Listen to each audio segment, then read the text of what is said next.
इन दुर्वासा ने महाराज अम्बरीश की परीक्षा की थी। जब सुदर्शन चक्र ने इनका पीछा किया, तब शिव जी के आदेश से अम्बरीश के द्वारा प्रार्थना करने पर चक्र शांत हुआ। इन्होंने भगवान राम की परीक्षा की।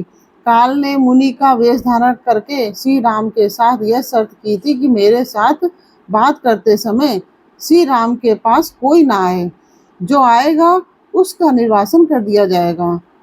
दुर्वासा जी ने हट करके लक्ष्मण को भेजा। तब श्री राम ने तुरंत लक्ष्मण का त्याग कर दिया। ओम नमः शिवाय। कैसे हैं आप लोग? ईश्वर कृपा से आप सब अच्छे होंगे। ईश्वर सब पे कृपा बनाए रखे। आज मैं बताने जा रही हूँ श्री शिव महापुराण के सतरुद्र संहिता अध्याय नंबर 19-20 और शिव जी के दुर्वासा अवतार तथा हनुमत अवतार का वर्णन करने जा रहे हैं। ओम नमः शिवाय, ओम नमः शिवाय, हरि हर भोले नमः शिवाय, गंगाधराय शिवी गंगाधराय, हरि हर भोले नमः शिवाय, नमः शिवाय, ओम नमः शिवाय, हर हर भोले नमः शिवाय। ओम नमः शिवाय। नंदीश्वर जी कहते हैं, महामुने, अब तुम शंभु के एक दूसरे चरित्र को, जिसमें शंकर जी ने धर्म के लिए दुर्वासा होकर प्रकट हुए थे।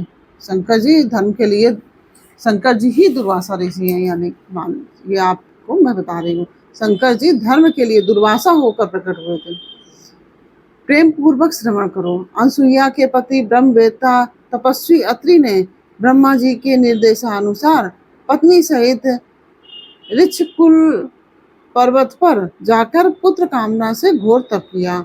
उनके तप से प्रसन्न होकर ब्रह्मा, विष्णु और महेश्वर तीनों उनके आश्रम में गए।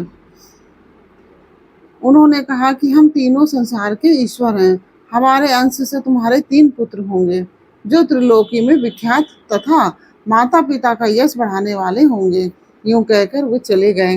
ब्रह्मा जी के अंश से चंद्रमा हुए, जो देवताओं के समुद्र में डाले जाने पर समुद्र से प्रकट हुए थे। जो देवताओं के समुद्र में डाले जाने पर समुद्र से प्रकट हुए थे। और विष्णु के अंश से श्रेष्ठ संन्यास पद्धति को प्रचलित करने वाले दत्त उत्पन्न हुए। और रुद्र के अंश से मुनिवर दुर्वासा ने जन्म लिया। इन दुर्वासा ने महाराज अम्बरीश की परीक्षा की थी। जब सुदर्शन चक्र ने इनका पीछा किया, तब शिव जी के आदेश से अम्बरीश के द्वारा प्रार्थना करने पर चक्र शांत हुआ। इन्होंने भगवान राम की परीक्षा की। काल ने मुनि का वेश धारण करके श्री राम के साथ यह शर्त की थी कि मेरे साथ बात करते समय श्री राम के पास कोई ना आए, जो आएगा उसका निर्वासन कर दिया जाएगा। दुर्वासा जी ने हट कर लक्ष्मण को भेजा।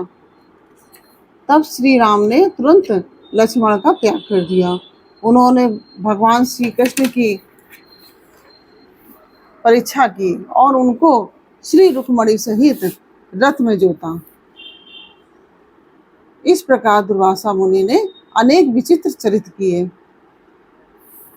मुने, अब इसके बाद तुम हनुमान जी का चरित्र श्रवण करो। हनुद्रुप से शिव जी ने बड़ी उत्तम लीलाएं की हैं।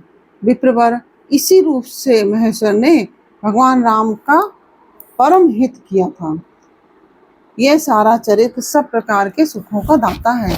उसे तुम प्रेम पूर्वक सुनो। एक समय की बात है, जब अत्यंत अद्भुत लीला करने वाले गुणशाली भगवान शंभु को विष्णु के मोहिनी रूप का दर्शन प्राप्त हुआ। तब वे कामदेव के बाणों से आहत हुए धुएं की तरह क्षुब्ध हो उठे। उस समय उन परमेश्वर ने राम कार्य की सिद्धि के लिए अपना वीरपात किया।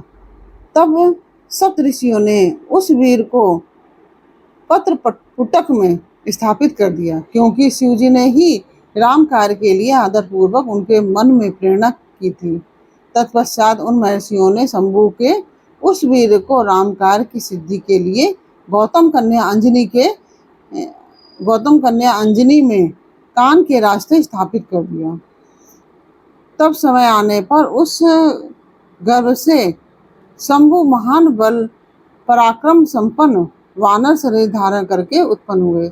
उनका नाम हनुमान रखा गया। महाबली कपीश्वर हनुमान जब शिशु ही थे, उसी समय उदय होते हुए सूर्य बिंब को छोटा सा फल समझकर तुरंत ही निकल गए। जब देवताओं ने उनकी प्रार्थना की तब उन्होंने उसे महाबली सूर्य जानकर उगल दिया। तब देवर्षियों ने उन्हें शिव का अवतार माना और बहुत सा वरदान दिया। तदंतर हनुमान अत्यंत हर्षित होकर अपनी माता के पास गए और उन्होंने वहाँ यह सारा वृतांत आदर से कह सुनाया। फिर माता की आज्ञा से धीर वीर कपि हनुमान ने नित्य सूर्य के निकट जाकर उनसे अनायास ही सारी विद्याएं सीख ली। तदंतर रुद्र के अंशभूत कपिश्रेष्ठ हनुमान सूर्य की आज्ञा से सूर्यांश से उत्पन्न हुए सुग्रीव के पास चले गए। इसके लिए उन्हें अपनी माता से भी अनुज्ञा मिल चुकी थी। तदंतर नंदीश्वर ने भगवान राम का संपूर्ण चरित्र संक्षेप से वर्णन करके कहा, उन्हें इस प्रकार कपिश्रेष्ठ हनुमान ने सब तरह से राम का कार्य पूरा किया है। नाना प्रकार की लीलाएं की, असुरों का मान मर्दन किया, भूतल पर राम भक्ति की स्थापना की और स्वयं भक्ताग्र गण होकर सीताराम को सुख प्रदान किया। वे रुद्रावतार ऐश्वर्यशाली हनुमान लक्ष्मण के प्राणदाता, संपूर्ण देवताओं के गर्भहारी और भक्तों का उद्धार करने वाले हैं। महावीर हनुमान सदा राम कार्य में तत्पर रहने वाले, लोक में रामदूत नाम से विख्यात, दैत्यों के संहारक और भक्तवत्सल हैं। तात इस प्रकार मैंने हनुमान जी का श्रेष्ठ चरित्र, जो धन कीर्ति और आयुध वर्धक तथा संपूर्ण अभीष्ट फलों का दाता है, तुमसे वर्णन कर दिया। जो मनुष्य इस चरित्र को भक्ति पूर्वक सुनता है अथवा समाहित चित्त से दूसरे को सुनाता है, वह इस लोक में संपूर्ण भोगों को भोग कर अंत में परम मोक्ष को प्राप्त कर लेता है। इस प्रकार से यह 19वां 20वां अध्याय पूर्ण हुआ। यह अध्याय आपको कैसा लगा यह मुझे कमेंट बॉक्स में अवश्य बताइए। अच्छा लगा हो तो वीडियो को लाइक शेयर अवश्य कीजिए। कमेंट में ओम नमः शिवाय अवश्य लिखिए। और यदि आप हमारे चैनल पर नए आए हैं तो हमारे चैनल को सब्सक्राइब कर लीजिए और बेल आइकन बटन अवश्य दबा दीजिए, जिससे कि मेरे आने वाले सारे वीडियोस आपको प्राप्त हो सकें। फिर मिलते हैं आपसे अगले अध्याय के साथ अगले वीडियो में। तब तक के लिए ओम नमः शिवाय। राधे राधे।